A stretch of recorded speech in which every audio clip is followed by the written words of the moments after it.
Have you ever thought about the decisions that you make today and how they possibly could impact the generations to come? We see this in the Christmas story with the wise men. You see, the wise men are part of the Christmas story because of a decision that a guy named Daniel made 600 years before they were born. See, Daniel was in charge of all the wise men in Babylon. And while he was in charge, he made a really important decision. He made the decision to establish a library. Now, knowing Daniel and being a man of God, in that library, he placed certain scrolls.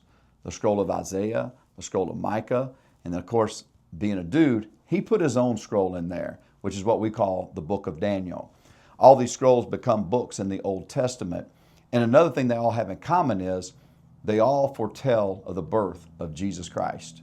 And so the wise men, the three wise men that show up in the Christmas story, they learned about Jesus in this library that Daniel established. They wanted to meet Jesus so bad that they traveled 700 miles just to meet Jesus.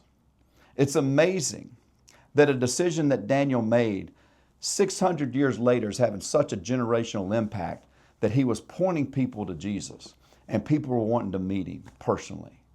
And that's one reason why the wise men weren't actually there when Jesus was born, but they showed up 2 years later because they had such a long journey to make. So here's the question today. What decisions are we making today that are going to have a generational impact?